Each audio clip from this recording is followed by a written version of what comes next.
한국은 겁먹어서 아무것도 못한다. 도쿄 총리 관저에서 터져나온 비웃음이었습니다. 그런데 더 충격적인 건 그 오만함이 결국 일본 최정예 함대를 독도 앞바다에서 완벽하게 고립시켰다는 사실입니다. 그런데 더 놀라운 건 그 다음이었어요. 한국이 침묵을 깨고 종이 한 장을 내민 순간 단 10분 만에 일본의 모든 자존심이 무너져 내렸습니다. 총 한 방 쏘지 않고 대마도 반환이라는 거대한 역전극을 만들어냈죠. 일본 내각을 멘붕에 빠뜨린 그 충격적인 참교육 현장, 그 이야기를 지금 즉시 공개합니다. 솔직히 고백하겠습니다. 그날 아침 저와 다카이치 총리는 완벽한 승리에 취해 축배를 들 준비를 하고 있었습니다. 이곳은 도쿄 총리 관저 지하 3층, 지도에도 표시되지 않는 일본 안보의 심장부, 내각정보조사실의 메인 벙커입니다. 제 눈앞에 벽면을 가득 채운 200인치 대형 스크린에는 독도 인근 해역으로 진격하는 해상자위대 제3호위 대군의 웅장한 모습이 실시간 위성 영상으로 중계되고 있었죠. 푸른 동해 바다를 가르는 하얀 포말, 그 위를 위풍당당하게 항해하는 헬기 탑재형 호위함 이즈모의 거대한 갑판은 보는 것만으로도 전율이 일만큼 압도적이더군요. 그 뒤를 따르는 최신의 이지스함들의 회색 선체는 마치 먹잇감을 노리는 상어떼처럼 날카롭고 매서워 보였습니다. 저는 손에 들고 있던 만년필을 테이블 위에 내려놓으며 저도 모르게 입가에 번지는 미소를 숨길 수가 없었습니다. 국장, 한국 쪽 반응은? 아직도 조용한가? 제 등 뒤에서 들려온 날카로운 목소리, 바로 다카이치 총리였습니다. 그녀는 최고급 샴페인 잔을 손에 든 채 스크린 속 독도를 뚫어지게 응시하고 있었는데 그 눈빛이 마치 사냥감을 구석으로 몰아넣은 포식자처럼 번들거리고 있더군요. 저는 즉시 자리에서 일어나 정중하게 고개를 숙였습니다. 네, 총리님. 믿기지 않을 정도로 고요합니다.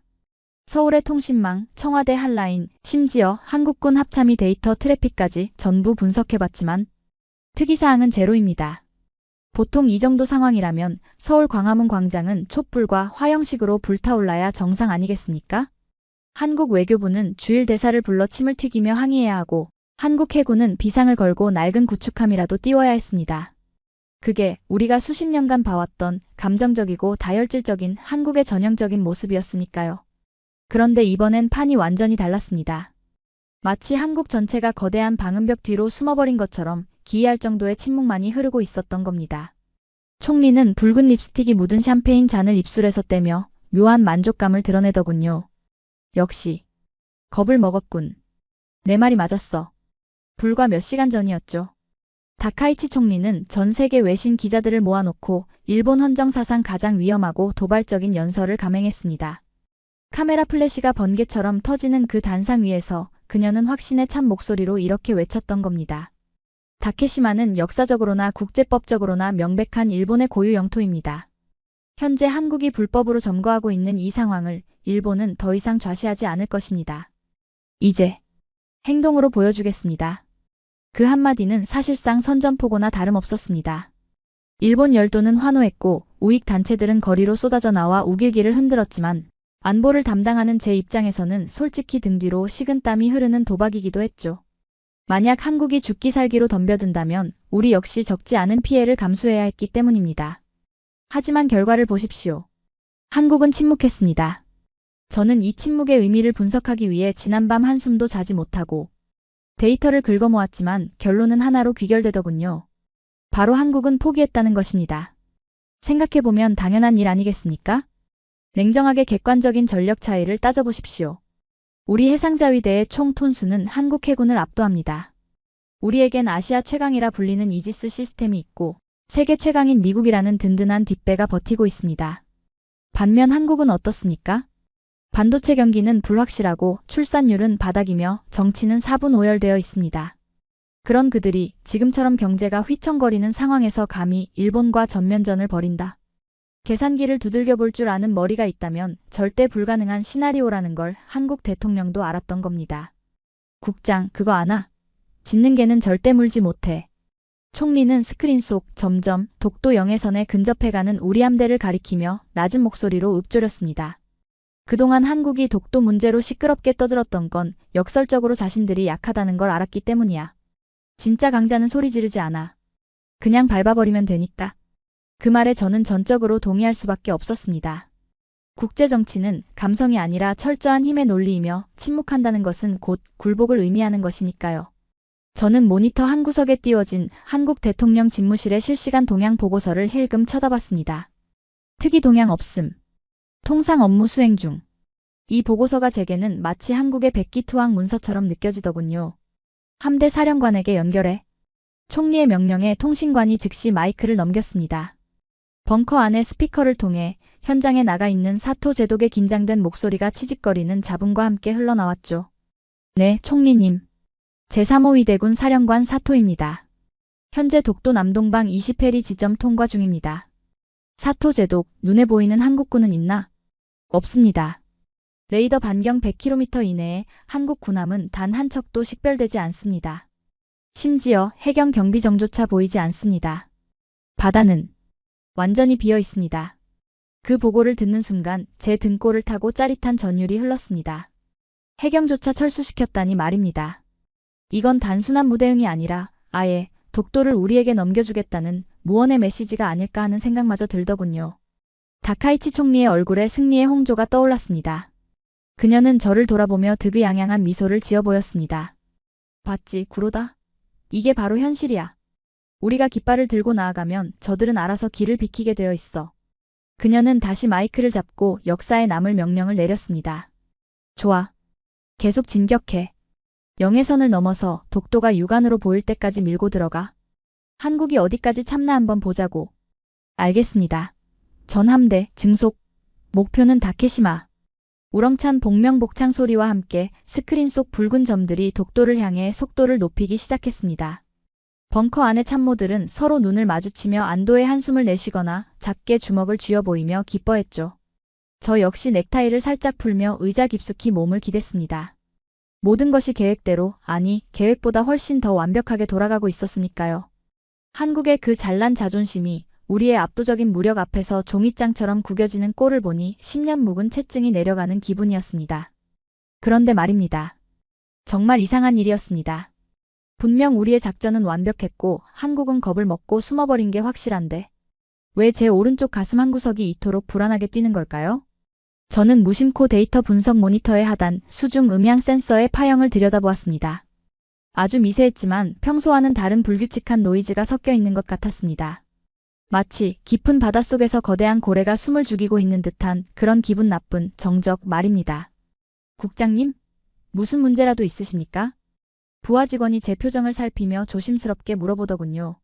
저는 고개를 저으며 애써 불안감을 떨쳐냈습니다. 아니, 아무것도 아니야. 그냥 너무 쉬워서 말이지. 싱거울 정도로. 그렇습니다. 저는 그때까지만 해도 꿈에도 몰랐습니다. 지금 우리가 보고 있는 저 텅 빈 바다가 사실은 한국이 입을 벌리고 기다리고 있는 거대한 아가리라는 사실을 말입니다. 그리고 우리가 승리의 축배를 들려던 그 순간 한국의 지하 벙커에서는 이미 우리의 목을 겨눌 카운트다운을 시작하고 있었다는 것을 저는 정말 짐작조차 하지 못했죠. 그 막연한 불안감이 현실로 바뀌는 데는 정말이지 10분도 채 걸리지 않았습니다. 벙커의 정적을 깬 것은 요란한 경보음도 다급한 전화벨 소리도 아니었죠. 통신 장교의 책상 위에 놓인 고속 팩시밀리가 마치 피를 토해내듯 거칠게 문서를 뱉어내는 치익 하는 기계음뿐이었습니다. 국장님, 한국 외교부에서 전문이 도착했습니다. 통신 장교의 목소리가 미세하게 떨리고 있더군요. 다카이치 총리는 샴페인 잔을 내려놓으며 여유롭게 코웃음을 쳤습니다. 이제야 반응이 오는군. 뭐라고 썼나? 엄중 경고? 아니면 강력 규탄? 뻔한 소리나 늘어놓았겠지. 그녀는 마치 귀찮은 숙제를 검사하는 선생님처럼 손을 내밀더군요. 저 역시 그 문서를 받아들었을 때만 해도 그저 한국 정부의 의례적인 항의 서한일 것이라 짐작했었죠. 하지만 첫 문장을 읽어내려가던 제 눈동자는 곧이어 믿을 수 없다는 듯 크게 흔들리고 말았습니다. 보통이라면 붉은색 잉크로 가득해야 할 항의 문구가 보이지 않았기 때문입니다. 문서는 지나칠 정도로 차분했고 그래서 더 소름 끼치도록 냉정했습니다. 수신, 일본 내각 총리 대신. 발신, 대한민국 대통령. 내용, 귀국의 영토 도발에 대한 최종 입장. 대한민국 정부는 귀국의 독도 관련 망언에 대해 어떠한 논평할 가치도 느끼지 못합니다. 독도는 역사적, 지리적, 국제법적으로 명백한 대한민국의 고유 영토이므로 애초에 분쟁 자체가 성립하지 않기 때문입니다. 여기까지는 총리의 예상대로였습니다. 그녀는 거봐, 말로만 떠들지? 라며 비웃음을 흘리더군요. 하지만 진짜 악몽은 그 다음 문단부터 시작되고 있었습니다. 저는 다음 줄을 읽다가 저도 모르게 마른 침을 꿀꺽 삼키고 말았죠. 다만 귀국이 역사적 진실을 왜곡하고 타국의 영토를 탐하는 적대적 태도를 고수함에 따라 대한민국 정부는 상호주의 원칙에 입각하여 그동안 유보해왔던 미수복 영토에 대한 정당한 권리를 행사하고자 합니다. 미수복 영토. 이게 도대체 무슨 소리입니까? 제 머릿속이 복잡하게 얽히기 시작할 때 마지막 문장이 비수처럼 제 심장에 꽂혔습니다. 이에 정부는 첨부된 완벽한 역사적 고증과 국제법적 증거를 바탕으로 귀국이 불법 전거 중인 대마도의 즉각적인 반환을 공식적으로 요구합니다. 순간 벙커 안에 공기가 얼어붙는 것 같더군요.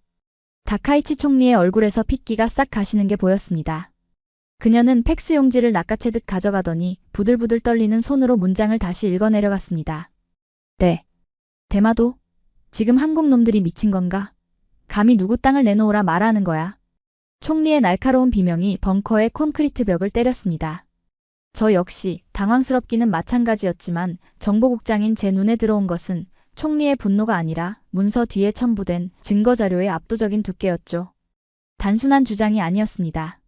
18세기 에도 막부가 제작한 고지도부터 1951년 샌프란시스코 강화조약 당시 연합국 사령부에 제출되었으나 의도적으로 누락됐던 영토 포기 각서의 원본 사본까지 치밀하다 못해 공포스러울 정도로 완벽한 법리적 증거들이 그 안에 빼곡히 담겨 있었으니까요. 국장, 이건 말도 안 돼. 당장 미국에 전화해. 백악관 연결하란 말이야. 총리의 고함에 저는 정신을 차리고 한라인 수화기를 집어들었습니다.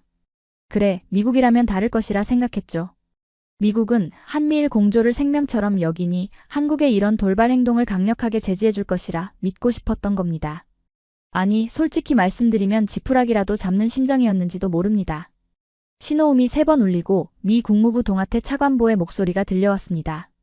저는 예의를 갖출 새도 없이 다급하게 외쳤습니다. 차관보님, 지금 한국이 미쳤습니다. 독도도 모자라 대마도를 내놓으라니요? 이건 명백한 국제법 위반이자 도발입니다. 미국이 당장 중재해 주셔야 합니다. 그런데 말입니다. 수화기 너머로 들려온 목소리는 제가 평생 들어본 것 중 가장 차갑고 건조하더군요. 미스터 구로다. 진정하십시오. 우리는 그걸 도발이라고 보지 않습니다. 네. 그게 무슨 말씀이십니까? 펜타곤과 국무부 법률팀이 한국이 보낸 증거자료를 검토했습니다. 놀랍더군요. 그동안 기밀로 분류됐던 문서들과 정확히 일치했습니다. 미국 정부의 공식 입장은 명확합니다. 한국의 대마도 반환 요구는 법적으로 타당합니다. 순간 저는 누군가 제 뒤통수를 망치로 내려친 듯한 충격을 받았습니다. 지금 미국이 일본을 버리고 한국의 손을 들어준 겁니까? 가장 든든한 우방이라 믿었던 미국마저 등을 돌렸다는 사실에 저는 들고 있던 수화기를 떨어뜨릴 뻔했죠. 그때였습니다. 상황실 한쪽에서 모니터링을 하던 분석관이 사색이 되어 소리치더군요. 국장님, 지금 CNN과 BBC 속보가 떴습니다. 중국 외교부와 러시아 크렘린궁에서도 공식 성명이 나왔습니다. 뭐라고? 그 하이에나 놈들이 뭐라고 지저대는데? 중국과 러시아 모두 한국의 대마도 영유권 주장을 적극 지지하며 일본은 전후 청산 차원에서 대마도를 즉각 반환해야 한다고 공동 지지선언을 발표했습니다. 기가 막혀서 헛웃음이 나오더군요. 이건 단순한 영토 분쟁이 아니었습니다. 우리가 독도라는 작은 돌섬에 집착하며 우물 안에서 으르렁거리고 있을 때 한국은 이미 전 세계의 판을 다 짜놓고 우리를 국제적 고립이라는 감옥에 가둬버린 겁니다.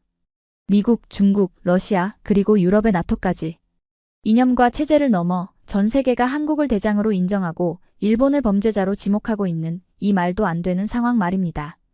다카이치 총리는 다리에 힘이 풀린 듯 의자에 주저앉으며 중얼거렸습니다. 함정이야. 이건 함정이었어.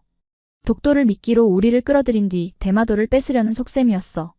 하지만 저는 주저앉아 있을 수만은 없었습니다. 정보국장으로서의 본능이 경고등을 울리고 있었기 때문이죠. 외교적으로 이렇게 완벽하게 준비했다면 군사적으로는 과연 빈손일까요? 한국이 단순히 종이 쪼가리 몇 장 믿고 우리 함대를 독도 앞바다까지 끌어들였을 리가 없지 않겠습니까? 저는 떨리는 손으로 해상작전 지도를 확대했습니다. 스크린 속의 일본 함대는 여전히 위풍당당하게 독도를 향해 나아가고 있었지만 제 눈에는 그들이 마치 도살장으로 끌려가는 소떼처럼 보이기 시작했습니다. 뭔가 있다. 분명히 뭔가 더 있어. 저는 결심했습니다. 이대로 총리의 히스테리나 받아주다간 일본 전체가 침몰할지도 모른다는 위기감이 들었거든요. 진실을 알아야 했습니다. 한국이 도대체 무슨 배짱으로 어떤 무기를 믿고 이런 대담한 판을 벌였는지 제 눈으로 직접 확인해야만 했습니다. 통신관, 당장 위성 주파수를 돌려 독도 인근 해역의 모든 수중 데이터, 열상 감지 데이터, 그리고 전자기 파동까지 싹 다 긁어모아. 하지만 국장님, 승인되지 않은. 잔말 말고 시행해. 지금 우리 머리 위에 칼날이 떨어지기 직전이라고. 제 고함 소리에 벙커 안의 요원들이 일사불란하게 움직이기 시작했죠. 저는 넥타이를 거칠게 풀어헤치며 모니터 앞으로 다가갔습니다. 한국의 침묵 뒤에 숨겨진 진짜 이빨. 그것을 찾아내지 못한다면 오늘 밤 일본은 지도에서 사라질지도 모른다는 공포가 제 목을 조여오고 있었으니까요. 국장님, 데이터가 이상합니다. 제 고함 소리에 놀라 키보드를 두드리던 분석관의 등짝이 땀으로 흥건히 젖어 있더군요. 그의 떨리는 손가락이 가리키는 메인 모니터 화면, 그곳에는 제가 지금껏 정보국 밥을 먹으며 단 한 번도 보지 못한 실로 기괴한 광경이 펼쳐지고 있었습니다. 보통 해전을 앞둔 대치 상황이라면 양측의 전파 데이터가 붉은색과 푸른색으로 뒤엉켜 불꽃이 튀어야 정상 아니겠습니까? 레이더를 쏘고 교신을 감청하고 적의 위치를 찾기 위해 하늘과 바다가 온통 전파 소음으로 시끄러워야 했죠. 그런데 말입니다. 스크린 속 독도 인근 해역은 마치 누군가 전원 코드를 뽑아버린 것처럼 완벽한 신호 실종 상태였습니다. 이게 말이 됩니까? 한국군 통신량이 0이라니요? 저도 모르게 헛웃음을 터뜨리고 말았습니다. 이건 물리적으로 불가능한 수치였으니까요. 우리 함대가 0의 선을 넘기 직전인데 한국군은 레이더는커녕 그 흔한 경비정 무전 한 통조차 날리지 않고 있었던 겁니다. 마치 그 바다에 아무도 없는 것처럼, 혹은 우리가 거기에 있다는 걸 알면서도 굳이 찾아볼 필요조차 없다는 듯이 말이죠. 비켜봐. 내가 직접 확인하겠어. 저는 얼어붙은 분석관을 밀쳐내고 직접 콘솔을 잡았습니다. 다카이치 총리는 여전히 뒤에서 대마도가 어쩌고 하며 외무성 관료들에게 고래고래 소리를 지르고 있었지만 제 귀에는 그 소음이 들리지 않았습니다. 제 온 신경은 오직 이 기분 나쁜 침묵의 바다에 쏠려 있었거든요. 저는 위성 감시 모드를 광학에서 열상 감지와 주파수 스펙트럼 모드로 전환했습니다. 보이는 것이 전부가 아니라는 걸 저는 본능적으로 알고 있었기 때문입니다. 엔터키를 누르자 화려했던 독도의 컬러 영상이 사라지고 차가운 흑백의 데이터 3개가 모니터 위로 떠오르더군요. 그리고 그 순간 저는 제 눈을 의심할 수밖에 없었습니다. 이건 화면 가득 메운 수많은 노이즈들. 언뜻 보면 파도에 반사된 자연적인 잡음처럼 보였지만 전문가인 제 눈을 속일 수는 없었습니다. 그것들은 불규칙한 자연의 파동이 아니었습니다. 일정한 패턴과 주기를 가진 지독할 정도로 정교하게 계산된 인공적인 침묵이었으니까요. 마치 누군가 거대한 투명 망토를 독도 주변에 씌워놓고 우리 함대가 제 발로 그 안으로 걸어 들어오기만을 기다리고 있는 형상이랄까요? 저는 식은땀이 흐르는 손으로 넥타이를 거칠게 잡아 뜯었습니다. 이건 방어가 아니었습니다. 이것은 완벽한 사냥터의 설계도였습니다. 사토 제독, 들리나? 당장 응답해. 저는 핏대를 세우며 함대 사령관을 호출했습니다. 치직거리는 잡음 섞인 무전기 너머로 사토 제독의 목소리가 들려왔습니다. 그런데 천하의 해상자위대 제독이라는 사람의 목소리가 마치 귀신이라도 본 어린아이처럼 가늘게 떨리고 있더군요. 구로다 국장님. 여기 상황이 묘합니다. 묘하다니? 한국군이 나왔나? 아닙니다. 눈에는 아무것도 안 보입니다. 수평선 끝까지 개미 새끼 한 마리 없습니다. 그런데 그는 마른 침을 삼키는 소리를 내더니 믿기 힘든 보고를 이어갔습니다. 함대의 전자전 장비가 먹통입니다. 레이더 화면에 유령 신호가 뜹니다. 분명히 텅 빈 바다인데 레이더에는 수백 개의 표적이 나타났다가 사라지기를 반복하고 있습니다. 이게 도대체 무슨 조화입니까? 그 말을 듣는 순간 제 머릿속에 퍼즐 조각이 탁 하고 맞춰지는 느낌이었습니다. 한국은 도망친 게 아니었습니다. 그들은 전자교란 기술을 이용해 우리 함대의 눈과 귀를 멀게 하고 있었던 겁니다. 우리가 최신 이지스함이라고 자랑하던 그 비싼 고철 덩어리들은 지금 한국이 쳐놓은 전자그물망 안에서 허우적거리는 눈먼 물고기 신세가 되어버린 셈이죠. 제독, 그건 유령이 아니야. 한국군의 기만 전술이라고. 당장 음파 탐지기를 돌려 바다 밑을 확인하란 말이야. 제가 고함을 치는 그 순간에도 벙커 한쪽에서는 다카이치 총리가 씩씩거리며 전화를 걸고 있었습니다. 여보세요? 나토 사무총장입니까?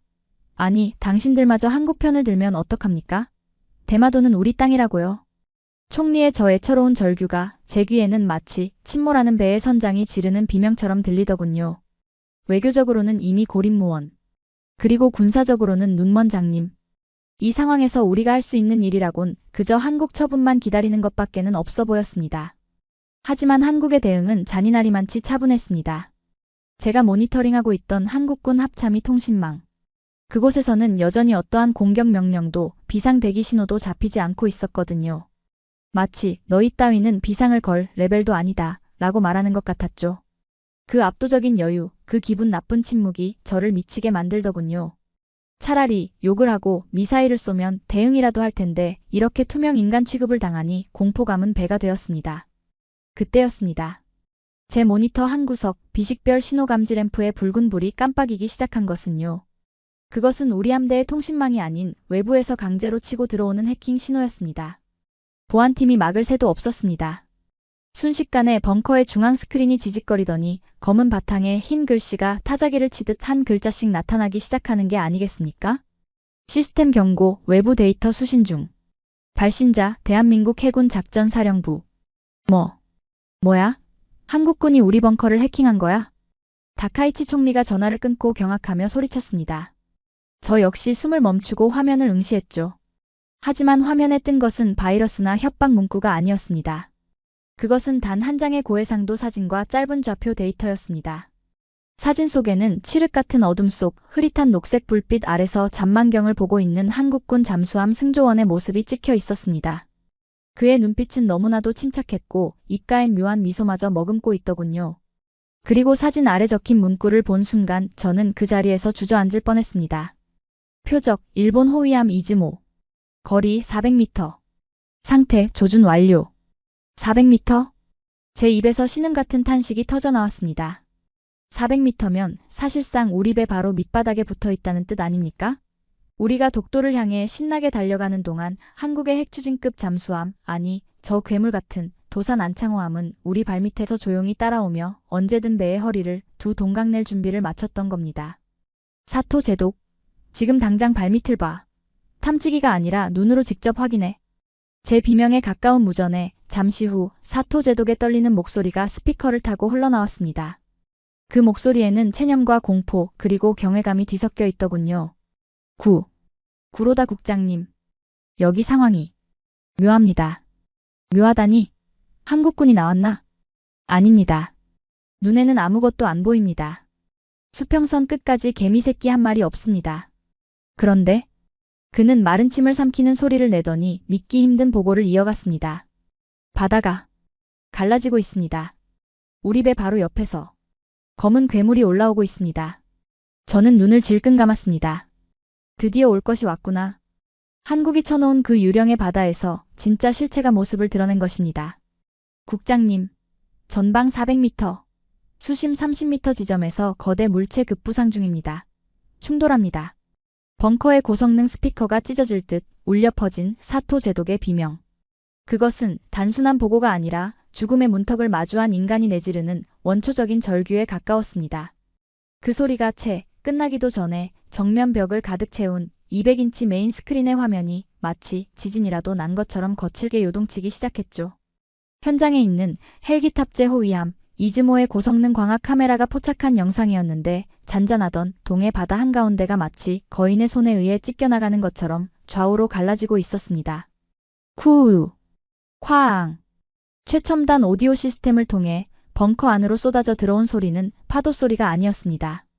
그것은 마치 심해 깊은 곳에서 수천 년간 잠들어 있던 고대의 괴수가 마침내 눈을 뜨고 기지개를 켜며 내뱉는 웅장하고도 공포스러운 포효와도 같았으니까요.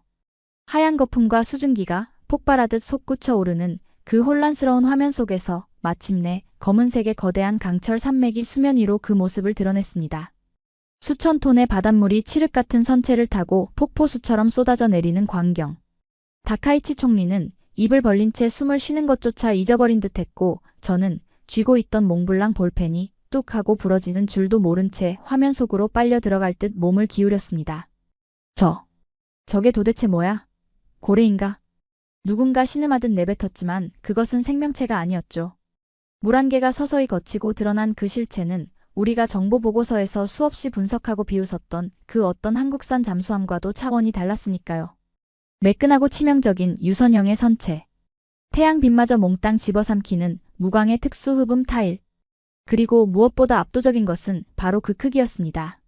전장 248m의 거함인 우리 이즈모 호위함 바로 옆에 붙어 있는데도 전혀 위축되지 않는 길이 83.5m, 폭 9.6m의 웅장한 위용 말입니다. 도산 안창호함입니다. 한국 해군의 3,000톤급 잠수함 1번 함입니다. 분석관이 떨리는 목소리로 한 명을 보고했지만 저는 고개를 세차게 저으며 부정했습니다. 아니, 솔직히 말씀드리면 인정하고 싶지 않아서 발악을 했던 건지도 모릅니다. 말도 안 돼. 거짓말하지 마. 저게 도산 안창호함이라고? 내가 아는 데이터랑 다르잖아.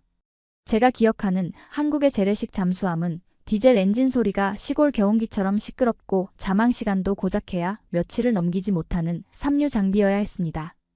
우리가 가진 미국제 최신 음파 탐지기는 바다 위 떠다니는 멸치떼의 움직임까지 잡아낸다고 자부하지 않았습니까? 그런데 어떻게 저런 집채만한 쇳덩이가 우리 함대 코앞, 그것도 배 밑바닥까지 기어들어올 때까지 숨소리 한번 내지 않을 수 있단 말입니까? 저는 분석관을 거칠게 밀쳐내고 실시간 데이터 로그를 직접 열어보았습니다. 제 눈으로 확인하지 않고서는 도저히 믿을 수가 없었기 때문이죠. 하지만 모니터에 찍힌 수치를 본 순간 제 등골을 타고 얼음물 같은 식은땀이 흘러내리더군요. 소음 레벨 95데시벨, 해양 배경 소음과 구별 불가. 추진 방식 수소 연료 전지 기반 공기 불요 추진 AIP. 잠안 기간 추정 20일 이상. 미쳤어. 이건 미친 기술이야. 사람이 만든 게 아니라고. 디젤 엔진을 끄고 오직 배터리로만 움직이는 침묵의 항해. 잠수함 강국이라 불리는 독일이나 스웨덴조차 2주를 버티기 힘든 기술입니다. 그런데 데이터상으로 이 괴물은 무려 20일 동안이나 물 밖으로 나오지 않고 차가운 바닥에 배를 깔고 매복해 있었다는 뜻이 됩니다. 다시 말해 우리가 독도 도발을 계획하며 낄낄거리고 있을 때 이 녀석은 이미 보름 전부터 이곳에 와서 우리의 항로를 예측하고 기다리고 있었다는 얘기가 되는 것이죠. 국장님, 잠수함 갑판이 열립니다. 사토 제독의 다급한 목소리에 화면을 다시 보니 잠수함 등어리에 있는 거대한 강철 해치들이 치익 하는 공기 빠지는 소리와 함께 서서히 열리고 있더군요. 하나, 둘, 셋. 무려 6개. 그것은 단순한 승조원 출입구가 아니었습니다. 저 역시 평생을 군사정보 분석에 바친 전문가이기에 그 구멍의 정체를 대번에 알아볼 수 있었으니까요. 수직 발사관. 제 입에서 탄식처럼 그 단어가 튀어나오자 다카이치 총리가 사색이 되어 제 팔을 붙잡고 물었습니다. 그게 뭔가? 구로다. 저게 뭐냐고. 미사일인가? 네. 하지만 단순한 미사일이 아닙니다. 총리님. 저건 잠수함 발사탄도 미사일입니다. 저는 침이 바짝 마른 입술을 혀로 축이며 떨리는 목소리로 설명을 이어갔습니다. 핵탄두만 달지 않았을 뿐 그 파괴력은 전술핵 무기에 버금가는 한국의 괴물 미사일 현무가 저 안에 들어있거든요. 여기서 쏘면 도쿄 총리 관저까지 5분도 안 걸립니다. 요격? 불가능합니다. 저 거리에선 반응하기도 전에 떨어지니까요. 그제야 총리의 눈동자가 공포로 심하게 흔들리더군요. 하지만 저는 여전히 현실을 받아들이기 힘들었습니다. 한국이 언제 이런 기술을 완성했단 말입니까? 천하의 미국조차 기술 이전을 꺼리는 저 수중 사출 기술을 한국이 독자적으로 그것도 이렇게 완벽하게 실전 배치했다는 사실이 도무지 믿기지 않았던 겁니다. 허세야. 분명히 빈 깡통일 거야. 우리를 겁주려고 뚜껑만 열어놓은 쇼라고. 제가 애써 소리치며 부정하려던 찰나였습니다. 갑자기 벙커의 붉은 경광등이 미친 듯이 돌아가며 귀를 찢는 경보음이 울리기 시작했으니까요. 경고. 다수의 표적 식별. 경고. 함대 전체 포위되었습니다. 스크린 속 독도 주변 바다 곳곳에서 하얀 물보라가 동시다발적으로 터져나왔습니다. 한 척이 아니었습니다. 이즈모함의 좌측 200m 지점에서 1800톤급 손원일함이 날렵한 모습을 드러냈습니다. 후방 500m 지점에서는 안중근함이 솟구쳐 올랐고 우측방에서는 김좌진함이 거대한 물살을 가르며 부상하고 있었죠. 마치 약속이라도 한 듯 일제히 수면 위로 올라오는 그 모습은 공포를 넘어선 경외감마저 들게 하더군요. 텅 비어 있다고 우리가 마음대로 휘저을 수 있다고 믿었던 바다가 순식간에 한국 잠수함들의 검은 등판으로 가득 차 버린 겁니다. 이게 다 어디서 튀어나온 거야? 바다 밑이 한국 잠수함 밭이었단 말인가? 사토 제독의 목소리는 이제 거의 울먹임에 가까웠습니다. 그도 그럴 것이 자신이 지휘하는 일본 최고의 함대가 완벽하게 사형 집행장 안에 갇혀버렸기 때문입니다. 한국 잠수함들은 마치 우리 함대를 호위하듯, 아니 범죄자를 압송하듯 빙 둘러싸고 있었는데 그 대형이 너무나 정교해서 소름이 끼칠 지경이었습니다. 저는 전율했습니다. 이것은 단순한 전투 배치가 아니었죠. 이것은 확인사살 대형이었습니다. 각 잠수함이 우리 함정의 엔진룸, 탄약고, 그리고 지휘 통제실을 정확히 겨누고 있는 형국이었으니까요. 어뢰 한 발씩만 쏘면 우리 자랑스러운 해상 자위대 제3호위 대구는 1분 안에 흔적도 없이 용궁으로 갈 수밖에 없는 완벽한 체크메이트였습니다. 그때 가장 거대한 도산 안창호함의 함교 위로 한 남자가 올라왔습니다. 검은색 잠수함복을 입고 굳게 담은 입술이 인상적인 한국군 함장. 그는 쌍안경으로 우리 이즈모함의 함교를 빤히 쳐다보더군요. 거리가 너무 가까워 고성능 카메라로 그의 표정까지 읽을 수 있었는데 그는 웃고 있었습니다. 우리를 비웃는 조소가 아니었죠. 마치 철없는 동생의 위험한 불장난을 지켜보는 형처럼 여유롭고도 서늘한 미소였습니다. 그는 천천히 오른손을 들어 올렸습니다. 공격 신호일까요? 발사 버튼을 누르라는 수신호일까요? 다카이치 총리는 안 돼. 라고 비명을 지르며 귀를 막고 책상 아래로 몸을 숨기려 했습니다. 하지만 그는 공격 명령을 내리는 대신 함교에 개양된 깃발을 손가락으로 가리키더군요. 거친 동해의 바닷바람에 힘차게 펄럭이는 그 깃발. 일장기가 아닌 선명하고 푸른 태극기였습니다. 국장님. 한국군 함장이 수신호를 보냅니다. 통신 채널을 열어달랍니다. 연결해. 무슨 말을 하는지 드러나 보자. 제가 마이크를 낚아채듯 명령하자 잠시 후 스피커를 통해 한국군 함장의 목소리가 흘러나왔습니다. 그런데 그 목소리에는 적국을 향한 분노나 적개심 따위는 털끝만큼도 묻어있지 않았죠. 마치 층간소음을 항의하는 이웃집 남자처럼 너무나도 차분하고 정중해서 더 모욕적으로 들리는 톤이었습니다. 여기는 대한민국 해군 도산 안창호함 함장이다. 일본 측 지휘관에게 고한다. 귀관들의 엔진 소리가 너무 시끄러워서 우리 승조원들이 낮잠을 잘 수가 없다. 엔진 끄고 조용히 지나가라. 여기는 대한민국 영해다. 으아악, 저 건방진 자식들이. 다카이치 총리가 분을 이기지 못하고 책상 위의 서류 더미를 바닥으로 쓸어버렸습니다. 세계 2위의 해군력을 자랑하던 일본 자위대가 고작 소음공의 유발자 취급을 당하다니요. 이건 전쟁에서의 패배보다 더 뼈아픈 자존심의 붕괴였습니다. 하지만 반박할 수가 없었죠. 팩트가 시퍼런 칼날처럼 우리 목을 겨누고 있었으니까요. 우리가 자랑하던 이지스 레이더는 먹통이 됐고 음파 탐지기는 바보가 됐으며 우리 함대원 수천 명의 목숨은 저 검은 잠수함들의 어뢰 발사관 끝에 매달려 있는 처지였으니 말입니다. 저는 떨리는 손으로 손수건을 꺼내 이마에 흐르는 식은땀을 닦았습니다. 인정해야만 했죠. 우리는 독도를 점령하러 온 게 아니었습니다. 우리는 제 발로 호랑이 굴. 아니 깨어난 용의 둥지 한복판으로 걸어 들어온 멍청한 먹잇감 꼴이었습니다. 그리고 그 용은 지금 당장이라도 입에서 불을 뿜어 우리를 잿더미로 만들 수 있지만 귀찮아서 혹은 우리가 너무 하찮아서 봐주고 있다는 사실을 뼈저리게 느끼고 있었으니까요. 하지만 한국이 준비한 놀이는 이 바다가 끝이 아니었습니다. 진짜 절망은 바다가 아니라 저 높은 하늘에서 내려오고 있었기 때문입니다. 하늘? 지금 바다도 난리인데 하늘이라니 그게 무슨 소리야. 다카이치 총리가 히스테릭하게 소리를 질렀지만 저는 대답 대신 떨리는 손가락으로 벙커 우측의 대공 감시 모니터를 가리켰습니다. 방금 전까지만 해도 잠잠했던 한반도 상공의 위성 데이터가 마치 경기를 일으키듯 붉은색으로 요동치고 있었으니까요. 해상에서 울리던 경보음이 삐, 삐 하는 단속적인 소리였다면 지금 울리는 경보는 벙커의 골조를 뒤흔드는 묵직하고 지속적인 저음이었습니다. 우웅. 그것은 단순한 공습 경보가 아니었습니다. 저 같은 정보통들은 본능적으로 압니다. 이 소리는 적의 전투기가 떴을 때 울리는 게 아니라 국가의 존망이 걸린 전략 무기가 가동되었을 때만 울리는 일종의 종말의 나팔 소리라는 것을 말입니다. 위성 좌표 고정해. 한국 중부 전선. 아니 저기 어디야? 충청도 산악지대입니다. 위성 영상 들어옵니다. 분석관이 키보드를 두드리자 스크린에 한국의 깊은 산속 풍경이 나타났습니다. 평범해 보이는 골프장과 야산. 하지만 다음 순간 그 평범한 풍경이 쪼개지며 믿을 수 없는 광경이 펼쳐지더군요. 잔디밭이 양옆으로 갈라지고 위장막이 걷히며 거대한 콘크리트 지하문이 입을 벌리기 시작했던 겁니다. 쿵쿵 쿵쿵쿵. 위성 마이크로 잡힌 진동이 스피커를 타고 제 심장을 때렸습니다. 그 거대한 지하 발사대 속에서 검붉은 화염과 함께 천천히 고개를 드는 하얀색 괴물. 길이만 20m에 달하는 저 압도적인 원통형 물체는 우리가 흔히 아는 날렵한 미사일이 아니었습니다.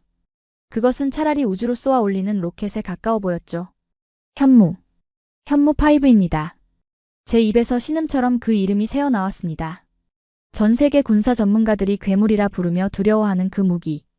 핵무기를 보유하지 않은 한국이 오로지 화약의 양만으로 핵무기의 위력을 내기 위해 만들어낸 비정상의 결정체. 탄두 중량만 무려 8톤. 적에 떨어지면 지상의 건물은 물론이고 지하 100m 벙커까지 모조리 가루가 되어버리니까요. 총리님, 저건 해군을 겨냥한 게 아닙니다. 저는 넋이 나간 총리를 돌아보며 잔인할 정도로 냉정하게 팩트를 꽂아 넣었죠. 저 미사일의 사거리와 탄도 각도를 계산해봤습니다. 낙하 예상 지점은 바로 여기입니다. 여기라니? 도쿄치요다구 나가타초 1번지. 바로 이 벙커 머리 위란 말입니다. 총리의 동공이 지진이 난 듯 흔들리더군요. 그렇습니다. 한국은 지금 일본 함대 따위와 씨름할 생각이 없었던 겁니다. 바다에서는 잠수함으로 우리의 손발을 묶어놓고 하늘에서는 현무 미사일로 우리의 뇌를 날려버리겠다는 그야말로 완벽한 참수 작전을 준비해놓고 있었던 것이죠. 저 미사일이 발사되면 도쿄까지 도달하는 데 걸리는 시간은 고작 15분 남짓. 요격? 불가능합니다. 마하 10 이상의 속도로 수직 낙하하는 8톤짜리 쇳덩어리를 막을 수 있는 방패는 지구상에 존재하지 않으니까요. 당장 끄라고 해. 저거 발사되면 우린 다 죽어. 다카이치 총리가 제 멱살을 잡고 흔들었습니다. 일국의 총리라기보다는 죽음 앞에서 발악하는 나약한 노인의 모습이었죠. 하지만 제가 할 수 있는 일이라곤 아무것도 없었습니다. 발사 버튼은 한국 대통령의 손에 있었고 우리는 그저 단두대에 목을 내놓은 죄수처럼 처분만을 기다려야 했기 때문입니다. 그런데 진짜 비극은 거기서 끝이 아니었습니다. 물리적 공포가 극에 달한 바로 그 순간 이번에는 외교적 사형 선고가 팩스로 날아들었거든요. 국장님, 한국 외교부에서 추가 전문이 왔습니다. 최후 통첩입니다. 통신관이 가져온 문서는 붉은색 1급 기밀 도장이 찍힌 두툼한 서류 봉투였습니다. 저는 떨리는 손으로 봉투를 뜯었습니다. 안에서 나온 것은 낡은 고문서의 사본들과 한국 대통령의 직인이 찍힌 공식 요구서였죠. 저는 내용을 읽어내려가다 그만 다리에 힘이 풀려 책상 모서리를 짚고 말았습니다. 그것은 단순한 협박장이 아니었으니까요. 그것은 일본이라는 국가의 역사적 정통성을 뿌리째 뒤흔드는 논리적 폭격이었습니다. 수신 일본 정부. 제목 대마도 반환에 관한 역사적, 국제법적 청구. 본 문서는 1861년 제작된 대동여지도 원본 및 1946년 연합국 최고사령부 지령 제677호의 원문을 근거로 한다. 귀국은 패전 당시 대마도를 한국 영토로 명시한 연합국의 초안을 로비로 삭제했으나 대한민국 정부는 최근 기밀 해제된 미국 국무부의 원본 문서를 확보하였다. 저는 숨이 턱 막혀왔습니다. 한국이 기어코 그 문서를 찾아낸 겁니다. 우리가 수십 년간 막대한 돈을 들여 은폐하고 로비에서 지워버렸다고 믿었던 우리 외교의 가장 아픈 치부를 말입니다. 저는 이어지는 문단을 소리내어 읽을 수밖에 없었습니다. 총리에게 이 상황의 심각성을 알리기 위해서였죠. 총리님, 들어보십시오. 이건 단순한 주장이 아닙니다. 이에 대한민국 정부는 귀국이 독도에 대한 부당한 도발을 멈추지 않을 경우 즉시 국제사법재판소에 대마도 반환 소송을 제기할 것이며 동시에 대마도에 대한 실효적 지배권 회복 조치에 돌입할 것임을 통보한다. 실효적 지배권 회복 조치. 그 말이 무슨 뜻인지 아십니까? 지금 독도 앞바다에 있는 저 잠수함들과 하늘을 겨누고 있는 현무 미사일의 총구를 대마도로 돌리겠다는 뜻입니다. 독도를 건드리면 대마도를 뺏겠다는 저 서늘한 경고. 이것은 협상이 아니었습니다. 외통수였죠. 안 돼. 절대 안 돼. 다카이치 총리가 팩스 용지를 낚아채더니 갈기갈기 찢어버리더군요. 그녀의 얼굴은 공포를 넘어 광기로 일그러져 있었습니다. 총리는 찢어진 종이 조각을 허공에 뿌리며 제게 소리쳤습니다. 구로다. 덮어. 이거 없던 일로 해. 언론 통제해. 국민들이 알면 내 정치 생명은 끝이야. 총리님, 손바닥으로 하늘을 가릴 순 없습니다. 이미 미국과 나토도 한국 편을 들었습니다. 지금이라도 사과하고 철수시켜야. 짝! 날카로운 파열음과 함께 제 고개가 돌아갔습니다. 총리가 제 뺨을 후려갈긴 겁니다. 그녀의 눈에는 이성이 남아있지 않았습니다. 사과? 내가? 일본 제국의 후예인 내가 저 조센징들에게 무릎을 꿇으라고? 닥쳐. 넌 내 부하야. 내가 시키는 대로 해. 그녀는 제 멱살을 다시 잡고 침을 튀기며 악을 썼습니다. 보고서 조작해. 한국 잠수함은 없었다고 써. 현무 미사일? 그냥 위성 발사체라고 우겨. 그리고 대마도 문서는 받은 적 없는 거야. 알겠어? 만약 이 사실이 밖으로 새어나가면 내 놈부터 반역죄로 처형해버릴 테니까. 총리의 그 끔찍한 명령을 듣는 순간 저는 깨달았습니다. 이 나라는 끝났구나. 눈앞에 들이닥친 핵폭탄급 위기 앞에서도 자신의 보신과 자존심만 챙기려는 저 추악한 리더십. 한국은 침묵 속에서도 완벽한 승리를 준비했는데 우리는 고작 한다는 짓이 현실 부정과 내부자에 대한 협박이라니요. 저는 욱신거리는 뺨을 어루만지며 천천히 고개를 들었습니다. 제 눈앞의 스크린에는 여전히 한국의 현무 미사일이 시퍼런 화염을 내뿜으며 발사 명령만을 기다리고 있었고 그 옆에는 한국군 함장이 보낸 조롱 섞인 수신호가 자막으로 떠 있었죠. 엔진 끄고 조용히 지나가라. 과연 우리는 조용히 지나갈 수 있을까요? 아니면 저 미사일의 불벼락을 맞고 역사 속으로 사라지게 될까요? 총리의 광기 어린 고함 소리가 벙커를 울리는 가운데 제 주머니 속의 개인 휴대폰이 진동하기 시작했습니다. 발신자 표시 제한. 하지만 저는 직감적으로 알 수 있었습니다. 이 전화를 건 사람이 누구인지. 그리고 이 전화가 저에게 마지막 선택을 강요하게 될 것이라는 사실을 말입니다. 여보세요? 떨리는 손으로 전화를 받자마자 수화기 너머로 들려온 목소리는 제 등골을 오싹하게 만들기에 충분했습니다. 그것은 도쿄 미 대사관에 주재하고 있는 CIA 지부장, 제 오랜 친구 제임스의 다급한 목소리였으니까요. 평소라면 위스키 한 잔을 나누며 농담을 주고받았을 그가 지금은 마치 지옥문 앞에 선 저승사자의 전령처럼 낮고 빠르게 속삭이고 있었습니다. 구로다. 내 말 잘 들어. 지금 당장 그 벙커에서 나와야 해. 다카이치가 방금 자위대 헌병대의 자네에 대한 긴급 체포 명령을 내렸어. 3분. 아니, 2분 뒤면 헌병들이 들이닥쳐 자네를 국가반역죄 현행범으로 끌고 갈 거야. 뭐라고? 반역죄라니? 내가 이 나라 안보를 위해 바친 시간이 얼만데? 도대체 무슨 근거로? 정신 차려. 총리는 지금 분노한 국민들에게 던져줄 희생양이 필요해. 한국 잠수함의 침투를 허용하고 미사일 위협을 사전에 탐지하지 못한 이 치명적인 안보 공백의 책임을 누군가는 져야 할 거 아냐. 그녀는 자네가 한국 정보부와 내통해서 고의로 방어망을 뚫어줬다고 발표할 시나리오를 이미 다 짜놨어. 심지어 자네를 이송하는 도중에 자책감에 의한 자살이나 우발적 사고로 위장해 영구히 입을 막을 수도 있다는 첩보까지 들어왔어. 제 심장이 쿵 하고 바닥으로 내려앉는 것 같더군요. 전화를 쥔 손이 하얗게 질려가는 것을 느끼며 천천히 고개를 들어보니 다카이치 총리는 이미 경호실장에게 귓속말로 무언가를 은밀하고 집요하게 지시하고 있었습니다. 그녀의 시선이 저를 향해 힐끔거릴 때마다 경호원들의 손은 이미 재킷 안쪽의 권총 손잡이를 만지작거리고 있었죠. 평생을 바쳐 충성했던 조국, 그리고 제가 모시던 주군에게서 돌아온 대가가 고작 토사구팽이라니.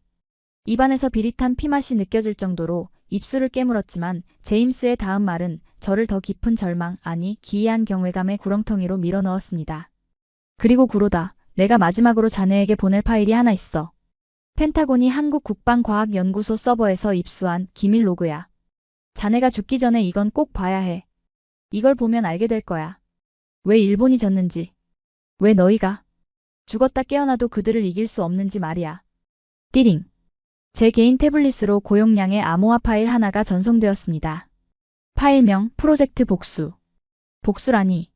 이성적이어야 할 국가연구기관의 프로젝트명치고는 너무나 원색적이고 살벌하지 않습니까? 저는 헌병대가 들이닥치기 전까지 남은 그 짧은 찰나의 시간 동안 무엇에 홀린 사람처럼 그 파일을 열어볼 수밖에 없었습니다. 도대체 한국이 어떤 흑마술을 부렸기에, 아니 악마와 무슨 계약을 맺었기에 이런 괴물 같은 무기들을 단기간에 만들어냈는지 그 비결을 제 눈으로 확인하고 싶었기 때문입니다. 하지만 파일 안에 담긴 것은 제가 예상했던 최첨단 설계도나 복잡한 물리수식이 아니었습니다. 그것은 차라리 피와 땀으로 쓴 처절한 투쟁의 일기장에 가까웠습니다. 화면 가득 펼쳐진 첫 번째 영상은 현무미사일 개발연구소의 내부 CCTV 기록이었습니다. 영상 하단의 타임코드는 모두가 잠들어 있는 명절 연휴의 깊은 새벽을 가리키고 있었지만 연구소의 불은 대낮처럼 환하게 켜져 있더군요. 수십 명의 연구원들이 며칠은 씻지 못한 듯 기름진 머리와 퀭한 눈으로 모니터와 씨름하고 있었는데 바닥에는 텅 빈 에너지 드링크 캔과 컵라면 용기가 산더미처럼 쌓여 있었습니다. 그때 한 명의 연구원이 갑자기 코피를 왈칵 쏟으며 의자에서 고꾸라졌습니다. 극심한 과로로 인한 실신이 분명해 보였죠. 보통이라면 구급차를 부르고 작업을 중단해야 할 상황 아닙니까? 그런데 동료들은 그를 익숙한 듯 부축해 연구실 구석의 낡은 간이 침대에 눕히고는 젖은 수건으로 얼굴을 한번 닦아준 뒤 주저없이 다시 자신의 자리로 돌아가 미친 듯이 키보드를 두드리고 있었습니다. 그들의 눈은 충혈되어 시뻘건 핏발이 서 있었지만 그 눈빛만큼은 마치 귀신에 홀린 사람들처럼 섬뜩하게 그리고 찬란하게 빛나고 있었죠. 저는 다음 페이지를 넘기다 그만 숨을 멈추고 말았습니다. 도산 안창호함의 핵심 부품인 수소연료 전지 개발 실험 일지였습니다. 거기엔 폭발 사고로 오른쪽 손가락 3개를 잃은 수석 엔지니어의 사진이 첨부되어 있었는데 그는 붕대를 칭칭 감은 손으로 스패너를 쥐고 환하게 웃고 있더군요. 그가 병상에서 남긴 자필 메모가 제 가슴을 예리한 칼날처럼 후벼 팠습니다. 내 손가락 3개와 대한민국의 바다를 바꿀 수 있다면 나는 나머지 7개도 아니 내 심장까지도 기꺼이 내놓겠다. 우리 아이들에게는 다시는 약소국의 서름을 식민지의 치욕을 물려주지 않으리라. 내 피가 굳어 강철이 되고 내 뼈가 굳어 방패가 되기를. 아, 그제야 알 것 같았습니다. 우리가 고급 호텔에서 샴페인을 터뜨리며 독도 망언을 일삼고 지지율을 위한 정치적 쇼를 기획하며 히히덕거릴 때 한국인들은 차가운 콘크리트 바닥에서 쪽잠을 자고 자신의 살점을 떼어내며 복수의 칼을 갈고 있었던 겁니다. 그들에게 이 무기들은 단순한 국방과학의 산물이 아니었습니다. 그것은 지난 100년의 한을 갚기 위해 뼈를 깎고 살을 태워 만든 복수의 화신이었던 겁니다. 이것은 단순한 기술의 격차가 아니었습니다. 이것은 정신의 격차이자 영혼의 무게 차이였습니다. 우리는 독도를 지지율을 올리기 위한 정치적 도구로만 생각했지만 그들에게 독도는 목숨이었고 자존심이었으며 타협할 수 없는 성역이었던 것입니다. 그러니 이길 수가 없지 않겠습니까? 배부른 돼지가 도끼를 품은 호랑이를 어떻게 이길 수 있단 말입니까? 국장님, 헌병대가 진입했습니다. 피하셔야 합니다. 분석관의 비명에 가까운 외침에 고개를 들어보니 벙커의 두꺼운 강철문이 쾅 하는 소리와 함께 열리고 무장한 헌병들이 들이닥치고 있었습니다. 다카이치 총리는 저를 손가락질하며 악을 쓰고 있더군요. 그녀의 얼굴은 공포와 광기로 뒤범벅되어 일국의 총리라고는 믿기지 않을 정도로 추악하게 일그러져 있었습니다. 저놈이야. 저놈이 한국 스파이야. 정보를 일부러 흘려서 우리 함대를 위기에 빠뜨렸어. 당장 체포해. 반항하면 사살해도 좋아. 총리의 저 찢어지는 듯한 목소리가 한국 엔지니어의 피 묻은 일기장과 겹쳐지며 제 머릿속을 어지럽혔습니다. 저는 허탈한 웃음이 터져나오더군요. 밖에는 한국의 미사일이, 안에는 조국의 총구가 저를 겨누고 있는 이 기막힌 상황. 적을 앞에 두고 내부의 희생양부터 찾는 이 비겁함. 이것이 바로 오만과 나태로 점철된 일본의 현주소였던 겁니다. 구로다 국장. 손들어. 움직이면 쏜다. 헌병대장의 고함 소리가 귓전을 때렸지만 저는 오히려 차분해졌습니다. 제 손에는 여전히 제임스가 보내준 태블릿이 들려 있었죠. 화면 속에는 마지막 데이터가 떠 있었습니다. 독도 앞바다, 차가운 심해에 매복 중인 한국군 잠수함 승조원들이 출항 직전 가족들에게 남긴 유서들이었습니다. 어머니, 저는 살아서 돌아오지 않아도 좋습니다. 다만 제 시신이 독도 앞바다의 거름이 되어 외적들이 다시는 이 땅을 넘보지 못하게 하소서. 대한민국 만세. 이런 필사적인 각오로 차가운 바다 밑바닥에 깔려있는 자들을 우리가 무슨 수로 당해낸단 말입니까? 저는 천천히 두 손을 들었습니다. 하지만 그것은 다카이치 총리나 헌병대에게 항복하는 것이 아니었습니다. 저는 저 먼 바다 건너 보이지 않는 곳에서 피땀 흘려 이기적의 무기들을 만들어낸 한국의 이름 모를 영웅들에게 진심 어린 경의를 표하고 싶었을 뿐입니다. 총리님, 당신은 졌습니다. 제가 나직하게 읊조리자 다카이치 총리가 눈을 부라리며 저에게 다가왔습니다. 뭐라고? 지금 뭐라고 짓거렸어? 네가 감히. 우리는 기술에서 진 게 아닙니다. 우리는 간절함에서 졌습니다. 당신이 와인잔을 기울이며 거만 떨고 있을 때 그들은 피를 흘리며 칼을 갈았으니까요. 이 미친 자식이. 죽어버려. 총리가 이성을 잃고 제 뺨을 다시 올려붙이려는 순간이었습니다. 갑자기 벙커 전체가 거대한 진동과 함께 미친 듯이 요동치기 시작했습니다. 쾅! 쿡쿡쿵! 단순한 폭발음이 아니었습니다. 그것은 마치 지축이 뒤틀리는 듯한 굉음이었죠.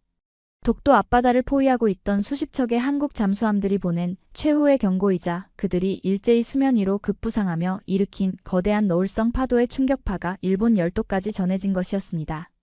그 충격으로 벙커의 메인 전원이 퍽 하는 소리와 함께 나가버리고 비상등의 붉은 불빛만이 윙윙거리며 돌아가기 시작했습니다. 완벽한 고립, 그리고 완벽한 어둠.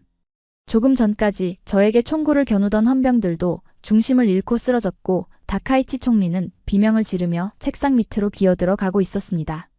꺄악. 뭐야? 불 켜. 불 켜라고. 지진이야? 공습이야? 어둠 속에서 비명을 지르며 우왕좌왕하는 일본 관료들의 아수라장 속에서 저는 오히려 기묘한 평온함을 느꼈습니다. 이제 제 역할은 끝났으니까요. 거짓과 오만으로 쌓아 올린 이 추악한 정권이 무너지는 꼴을 가장 가까이서 지켜보는 일만 남은 셈이죠. 하지만 바로 그때였습니다. 제 양복 주머니 속의 전화기가 다시 한번 묵직하게 진동했습니다. 이번에도 발신자 표시 제한. 하지만 저는 본능적으로 직감했습니다. 이번엔 제임스가 아니라는 것을요. 이 지옥 같은 벙커에 3중 보안 통신망을 뚫고 4개인 휴대폰으로 직접 암호화 전화를 걸 수 있는 능력을 가진 존재는 지금 이 지구상에 단 하나뿐이었으니까요. 저는 붉은 비상등 불빛이 명멸하는 어둠 속에서 조용히 통화 버튼을 눌렀습니다. 구로다 국장, 듣고 있나? 수화기 너머로 들려온 목소리는 유창한 일본어였지만 그 억양과 기세에서는 숨길 수 없는, 아니 숨길 생각조차 없는 한국인의 서늘한 기운이 느껴졌습니다. 그것은 바로 우리 발밑에 와 있는 도산 안창호함의 함장이었습니다. 지금 당신 머리 위에 있는 현무 미사일의 카운트다운이 10초 남았다. 그리고 당신들 함대 이즈모함의 측면을 겨냥한 내 어뢰 발사관도 이미 열려있지. 그의 목소리는 악마의 속삭임처럼 달콤하고도 치명적이었습니다. 그는 제 대답을 기다리지 않고 가장 잔인하고도 명확한 제안을 던졌습니다. 선택해라. 살고 싶나? 아니면 저 미친 총리와 함께 역사 속의 먼지가 되고 싶나? 10초 주겠다. 10, 9, 8.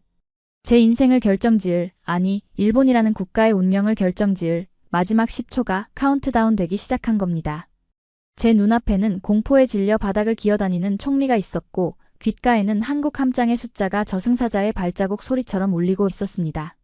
저는 결심했습니다. 이 썩어빠진 배와 함께 침몰할 것인가, 아니면 단 한 번이라도 진실의 편에 설 것인가? 제 손은 저도 모르게 벙커의 메인 마이크 스위치를 향해 뻗어가고 있었습니다. 7, 6, 5.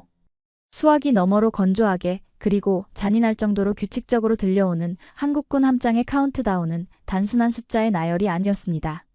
그것은 마치 화려하게 금칠을 해놓았으나 속은 이미 썩어 문드러진 대일본 제국이라는 거대한 허상을 향해 울리는 장례식의 종소리와도 같았으니까요. 붉은 비상등이 빙글빙글 돌아가는 벙커의 칠흑 같은 어둠 속에서 저는 그 서늘한 목소리를 들으며 타들어가는 입술을 피가 맺히도록 깨물어야만 했습니다.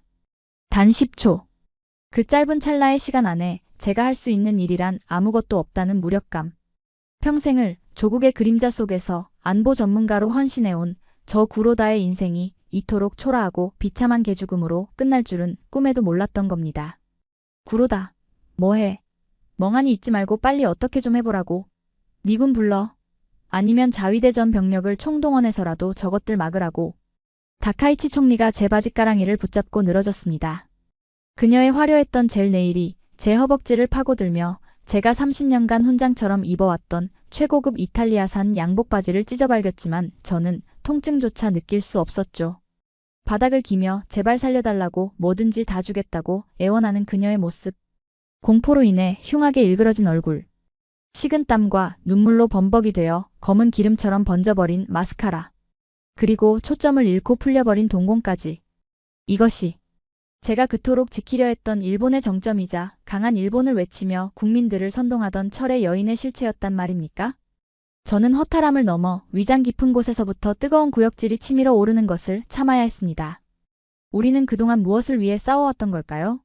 저 바다 건너 한국인들은 나라를 지키기 위해 자신의 손가락을 자르고 차가운 연구실 바닥에서 피를 토하며 청춘을 바쳤는데 우리는 고작 저런 괴물의 정치적 생명을 연장해주기 위해 거짓말을 하고 통계를 조작하며 국민들의 눈과 귀를 가리는 부역자 노릇을 해왔다는 사실이 제 영혼을 갈기갈기 찢어놓고 있었기 때문입니다.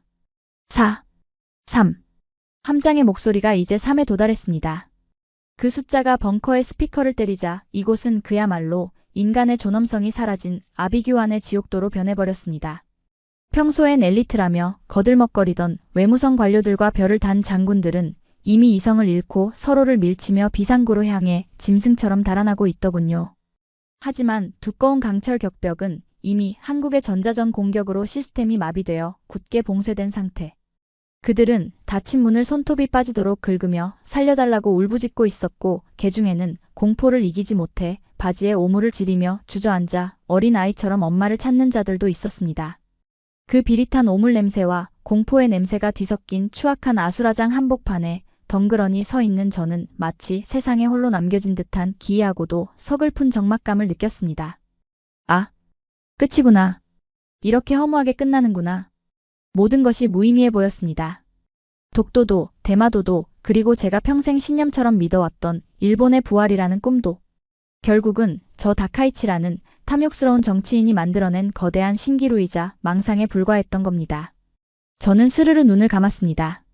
차라리 현무 미사일이 떨어져 이 오욕으로 얼룩진 벙커를 그리고 저라는 더러운 부역자를 흔적도 없이 지워버리는 게 낫겠다는 생각마저 들었으니까요. 그것이 어쩌면 제가 치를 수 있는 유일한 죗값이 아닐까 하는 체념과 함께 말입니다. 그런데 바로 그 순간이었습니다.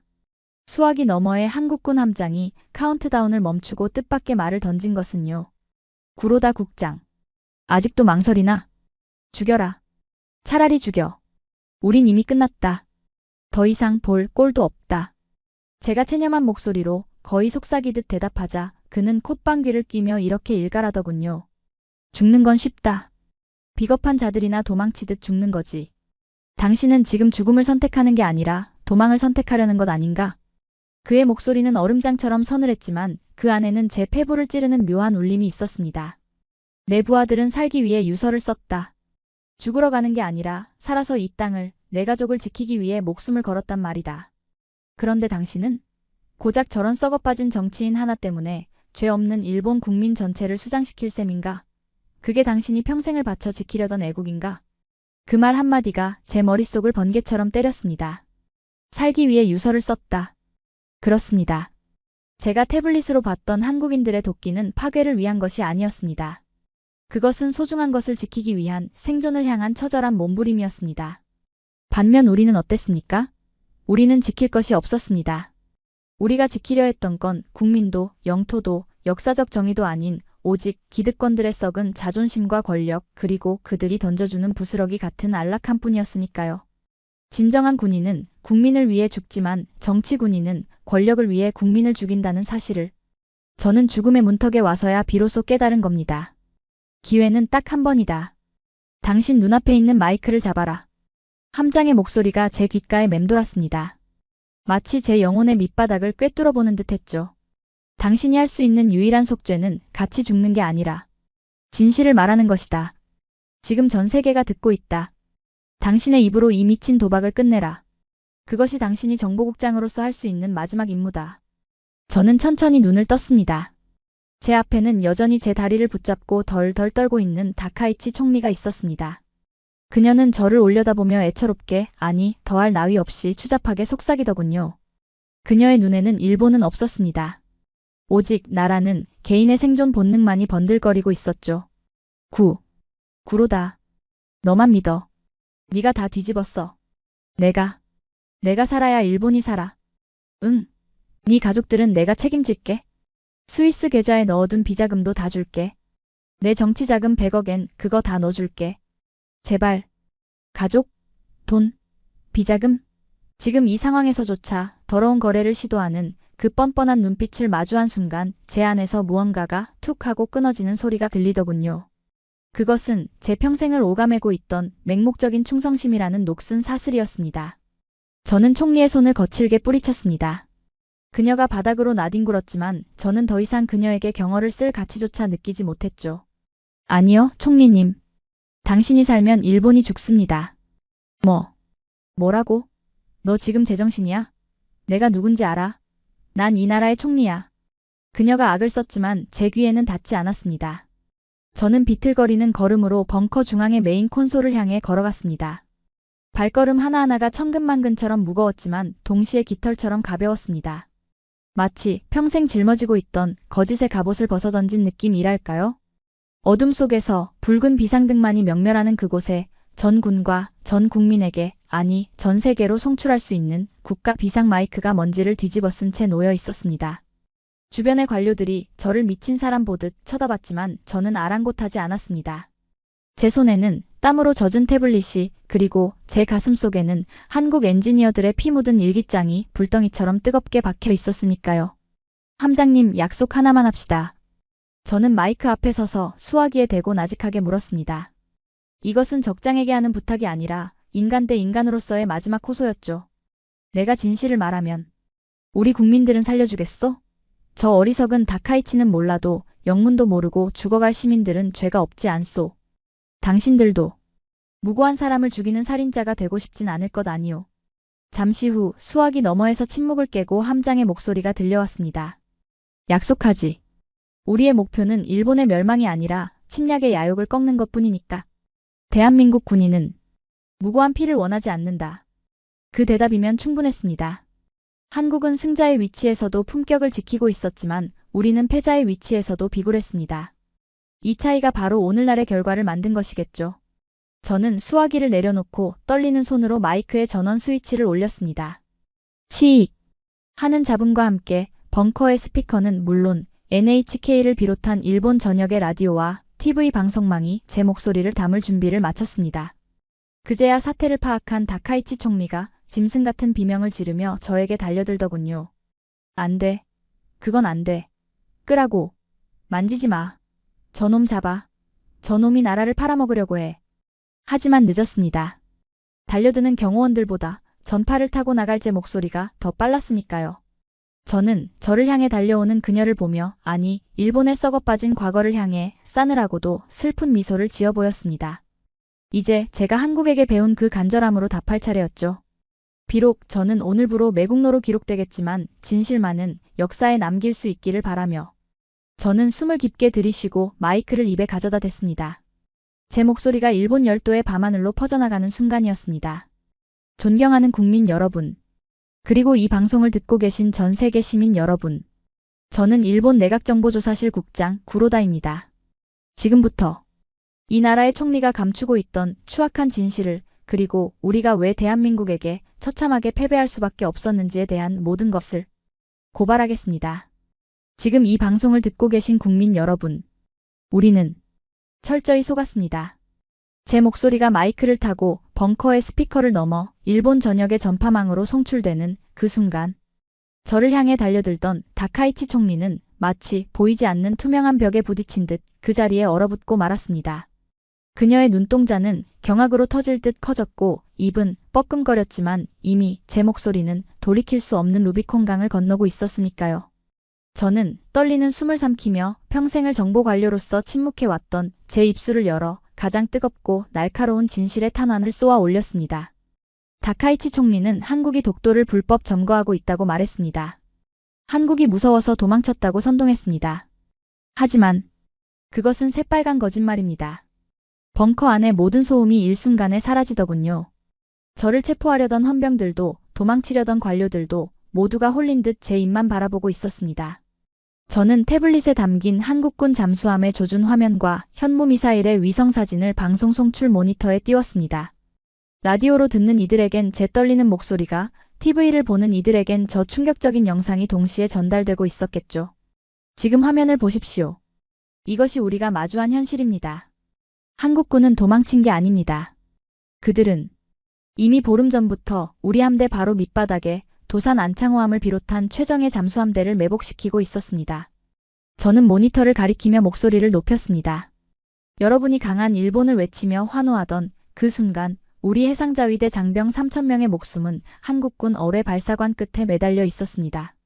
그리고 지금 도쿄 상공에는 한국의 괴물 미사일 현무5가 우리 머리 위를 정조준하고 있습니다. 버튼 하나만 누르면 이곳 나가타초는 지도에서 영원히 사라지게 됩니다. 끄라고. 저 미친놈을 쏘란 말이야. 다카이치 총리가 짐승 같은 괴성을 지르며 경호원에게 달려들었습니다. 그녀는 경호원의 허리춤에서 권총을 빼앗으려 발악을 하더군요. 하지만 경호원은 움직이지 않았습니다. 아니, 움직일 수 없었을 겁니다. 그 역시 군인이기 전에 지금 독도 앞바다에 나가 있는 어느 병사의 아버지이거나 형제였을 테니까요. 자신의 가족을 사지로 몰아넣고 거짓말을 일삼은 지도자에게 총구를 겨눌 군인은 세상에 없지 않겠습니까? 저는 총리의 발악을 뒤로하고 마지막 쐐기를 박았습니다. 우리는 기술에서 졌습니다. 외교에서도 졌습니다. 미국과 유엔은 이미 한국의 손을 들어줬고 심지어 한국은 우리의 도발에 대한 대가로 대마도 반환을 공식 요구했습니다. 우리가 독도를 탐하다가 오히려 대마도까지 뺏길 처지에 놓인 것입니다. 이 말은 핵폭탄보다 더 큰 충격이었을 겁니다. 일본 국민들에게 대마도는 단순한 섬이 아니라 본토의 일부였으니까요. 그것을 뺏길 위기라니. 방송을 듣고 있을 국민들의 탄식과 분노가 벙커 안까지 들려오는 듯 했습니다. 저는 눈을 감고 제임스가 보내준 한국 엔지니어들의 피 묻은 일기장 내용을 읊조렸습니다. 한국인들은 이 무기를 만들기 위해 피를 토하고 손가락을 잘랐습니다. 그들에게 나라는 목숨이었습니다. 하지만 우리는 고작 지지율을 위해 전쟁을 기획했습니다. 이것이 우리가 패배한 진짜 이유입니다. 저는 마이크를 잡은 손에 힘을 주며 마지막 결론을 내렸습니다. 총리님, 이제 그만하십시오. 당신의 야욕 때문에 죄 없는 국민들을 길동무로 삼지 마십시오. 일본은 졌습니다. 그리고 사과해야 합니다. 그 순간이었습니다. 으아악. 다카이치 총리가 경호원의 권총을 기어이 빼앗아 들었습니다. 그녀의 손은 사시나무처럼 떨리고 있었지만 그 총구는 정확히 제 심장을 향하고 있었죠. 그녀의 눈에서 굵은 눈물이 뚝뚝 떨어지더군요. 회한의 눈물이 아니었습니다. 자신의 권력이 무너지는 것에 대한 억울함과 분노의 눈물이었습니다. 죽어. 너 때문에 다 망했어. 너만 없었으면. 너만 입 다물었으면. 탕. 날카로운 총성이 벙커를 울렸습니다. 저는 눈을 질끈 감았습니다. 뜨거운 통증이 느껴질 거라 생각했죠. 하지만 아무런 고통도 느껴지지 않았습니다. 조심스럽게 눈을 떠보니 제 앞을 막아서고 있는 넓은 등판이 보였습니다. 헌병 대장이었습니다. 그가 총리의 팔을 쳐올려 총알은 천장의 형광등을 깨뜨리고 빗나간 뒤였죠. 대장. 자네? 헌병 대장은 저를 돌아보지 않고 총리의 손에서 권총을 빼서 바닥에 던져버렸습니다.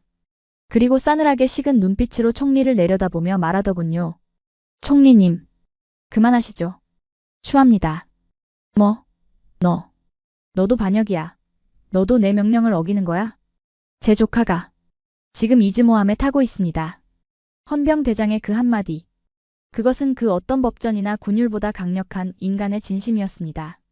그는 헌병들에게 눈짓을 했고 헌병들은 다카이치 총리의 양팔을 결박했습니다. 이거 놔. 내가 총리야. 내가 일본이야. 이거 놓으란 말이야. 총리의 절규는 처절했지만 아무도 그녀의 말을 듣지 않았습니다. 그녀는 바닥에 질질 끌려나가며 저를 노려봤습니다. 그 눈빛에는 저주가 담겨 있었지만 저는 오히려 연민을 느꼈습니다. 권력이라는 마약에 취해 현실을 보지 못한 자의 말로가 얼마나 비참한지 똑똑히 목격했으니까요. 상황이 정리되자 벙커 안에는 무거운 침묵만이 흘렀습니다. 저는 다시 마이크 앞에 섰습니다. 아직 할 일이 남아있었거든요. 수화기를 들고 기다리고 있을 한국군 함장에게 말을 건넸습니다. 함장님, 들리십니까? 잠시 후 스피커를 통해 함장의 목소리가 흘러나왔습니다. 아까와는 달리 한결 부드러워진 톤이었습니다. 듣고 있었다, 구로다 국장. 당신의 용기. 인상적이었다. 약속. 지켜주십시오. 다카이치는 체포되었고 일본은 패배를 인정했습니다. 그러니 제발 미사일을 걷어주십시오. 제 목소리는 떨리고 있었습니다. 만약 한국이 여기서 욕심을 부려 방아쇠를 당긴다면 우리는 정말 끝이었으니까요. 하지만 한국은 끝까지 품격을 잃지 않았습니다. 대한민국 국군은 약속을 어기지 않는다. 현무 미사일의 발사 시퀀스를 취소한다. 잠수함대도 즉시 부상하여 철수하겠다. 그 말이 떨어지자마자 벙커의 대형 스크린 속 붉은 경고등들이 하나둘씩 초록색으로 바뀌기 시작했습니다. 도쿄를 겨누고 있던 죽음의 화살이 걷어진 것입니다. 벙커 안의 관료들은 그제야 다리에 힘이 풀려 주저앉거나 서로를 끌어안고 안도의 눈물을 흘렸습니다. 저 역시 책상을 짚고 깊은 숨을 내쉬었죠. 살았다. 일본은 살았습니다. 하지만 함장의 다음 말은 우리가 단순히 목숨만 건진 게 아니라는 걸 깨닫게 해주었습니다. 구로다 국장. 하나만 기억해라. 우리가 당신들을 살려준 건 당신들이 불쌍해서가 아니다. 우리 역시 평화를 사랑하기 때문이다. 하지만 명심해라. 다음에 또다시 역사를 잊고 도발한다면 그땐 자비란 없을 것이다. 명심. 하겠습니다. 뼛속 깊이 새기겠습니다. 그리고 대마도 반환 청구서는 아직 유효하다. 조만간 외교 테이블에서 보지. 뚝. 통화가 끊겼습니다. 마지막까지 철저하게 실리를 챙기는 그들의 모습에 저는 헛웃음이 나오면서도 등골이 서늘해지더군요. 그들은 승리감에 도취되어 날뛰지 않았습니다. 그저 해야 할 일을 하고 챙겨야 할 것을 챙긴 뒤 쿨하게 돌아선 것입니다. 이것이야말로 진정한 강대국의 품격 아니겠습니까? 저는 멍하니 스크린을 바라보았습니다. 화면 속 독도 앞바다에서는 한국의 잠수함들이 유유히 물살을 가르며 선수를 돌리고 있었죠. 그 위로 찬란한 아침 햇살이 비치며 태극기를 비추고 있었는데 그 모습이 어찌나 당당하고 아름다운지 적국인 제 눈에도 눈물이 고일 지경이었습니다. 국장님. 헌병 대장이 제 어깨에 손을 올렸습니다. 가시죠. 조사를 받으셔야 합니다. 저는 고개를 끄덕였습니다. 제 앞에는 감옥이 기다리고 있겠지만 발걸음은 가벼웠습니다. 비록 저는 반역자라는 낙인이 찍히겠지만 적어도 제 아이들이 살아갈 이 나라를 거짓의 늪에서 건져냈다는 안도감이 들었기 때문입니다. 헌병들에게 이끌려 벙커를 나가는 제 등 뒤로 뉴스 속보 앵커의 다급한 목소리가 들려왔습니다. 긴급 속보입니다. 한국 정부 일본의 공식 사과 수용. 한일 정상회담 전격 취소. 미국 백악관 한국의 결정 존중하며 일본의 각성을 촉구 성명 발표. 저는 씁쓸한 미소를 지으며 벙커의 긴 복도를 걸어 나갔습니다. 어둠이 걷히고 복도 끝에서 눈부신 빛이 들어오고 있더군요. 그 빛은 마치 이제야 비로소 진짜 주인을 찾은 동해의 바다색처럼 시리도록 푸른색이었습니다. 차가운 강철 수갑이 제 손목에 채워지는 소리가 유난히도 청명하게 벙커 입구의 정막을 깼습니다. 지하 깊은 곳에서 맡았던 매캐한 화약 냄새와 공포의 악취는 사라지고 벙커 밖으로 나오자마자 도쿄의 차가운 겨울바람이 제 뺨을 스치더군요. 헌병들의 손에 이끌려 호송차에 오르기 직전 저는 잠시 걸음을 멈추고 하늘을 올려다보았습니다. 구름 한 점 없이 맑고 시린 하늘. 불과 10분 전까지만 해도 저 하늘은 한국의 현무 미사일이 떨어져 잿빛으로 변할 뻔했던 죽음의 하늘이었죠. 그런데 지금은 언제 그랬냐는 듯 무심할 정도로 평온하게 푸른 빛을 뽐내고 있었습니다. 탑승하십시오. 헌병의 딱딱한 목소리에 저는 호송차의 뒷좌석에 몸을 실었습니다. 창살 너머로 보이는 도쿄의 거리는 여전히 분주하더군요. 출근하는 회사원들, 커피를 사들고 웃으며 지나가는 연인들, 그리고 아무것도 모른 채 등교하는 아이들까지. 그들은 꿈에도 모를 겁니다. 자신들의 머리 위로 떨어지려던 멸망의 불시계를 바다 건너 한국인들이 자비라는 이름으로 멈춰주었다는 사실을 말입니다. 차가운 차창에 머리를 기대자 문득 아까 들었던 한국군 함장의 목소리가 귓가에 이명처럼 맴돌았습니다. 우리의 목표는 일본의 멸망이 아니다. 그 한마디가 제 가슴을 짓누르더군요. 우리는 그들을 멸망시키려 했습니다. 독도를 뺏고 경제를 무너뜨리고 다시금 그들을 발 아래 두려 했었죠. 하지만 힘을 가진 그들은 오히려 칼을 거두었습니다. 이것이 바로 진짜 강자의 여유가 아니겠습니까? 약한 개는 짖지만 사자는 굳이 짖을 필요가 없다는 그 단순한 진리를 저는 예순이 넘어서야 비로소 깨닫게 된 것입니다. 호송차 안의 라디오에서는 긴급 뉴스가 흘러나오고 있었습니다. 속보입니다. 일본 정부가 독도 인근 해역에서의 군사훈련을 전면 중단한다고 발표했습니다. 아울러 한국 정부가 제기한 대마도 반환 요구에 대해서도 국제사회의 의견을 수렴하여 진지하게 검토하겠다는 입장을 내놓았다는 소식입니다. 검토라니. 참으로 일본인다운 비겁한 표현 아닙니까? 하지만 저는 압니다. 그것은 검토가 아니라 항복선언이라는 것을요. 이제 일본은 영원히 독도를 넘볼 수 없을 것입니다. 아니, 오히려 매일 밤 대마도를 뺏길까봐 전전긍긍하며 잠들지 못하는 처지가 되었으니까요.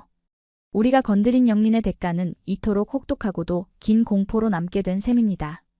저는 주머니 속에 넣어두었던 이제는 압수당해버린 제임스의 태블릿을 떠올렸습니다. 그 안에 담겨있던 한국 연구원들의 피 묻은 일기장. 손가락을 자르고 피를 토하며 기술을 개발했던 그들의 도끼. 그것은 단순히 무기를 만들기 위한 노력이 아니었습니다. 그것은 지난 100년의 역사 동안 힘이 없어 당해야만 했던 서름을 다시는 자식들에게 물려주지 않겠다는 피의 맹세였으니까요. 우리는 사무라이 정신을 떠들며 칼을 찾지만 그 칼은 녹슬어 있었습니다. 반면 한국인들은 붓과 스패너를 들었지만 그 끝은 시퍼렇게 날이 서 있었죠.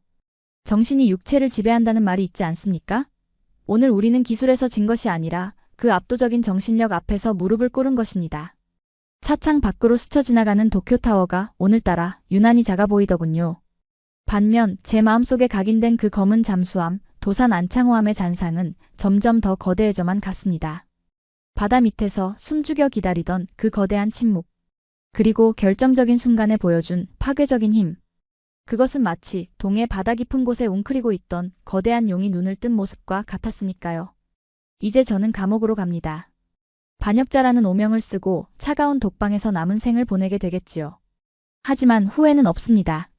제가 마이크를 잡지 않았다면 지금 저 거리를 걷고 있는 시민들은 한 줌의 제가 되었을 테니까요. 비록 제 조국은 패배했지만 역설적으로 그 패배 덕분에 살아남았습니다. 한국이라는 거울에 비친 우리의 추악한 민낯을 확인한 오늘이 어쩌면 일본이 새로 태어날 수 있는 유일한 기회일지도 모르겠습니다. 호송차가 검찰청 지하주차장으로 들어서며 어둠이 내리깔렸습니다. 하지만 제 눈에는 여전히 선명하게 보입니다. 독도 앞바다, 그 푸른 물결 위에서 당당하게 휘날리던 태극기의 모습이 말입니다. 그리고 인정할 수밖에 없더군요. 동해의 주인은 처음부터 그들이었다는 사실을. 자, 오늘의 이야기. 어떻게 보셨습니까? 오만한 일본의 도발에 침묵으로 일관하다가 결정적인 순간에 대마도 반환이라는 역공과 압도적인 무력으로 상대의 숨통을 끊어버린 대한민국의 참교육.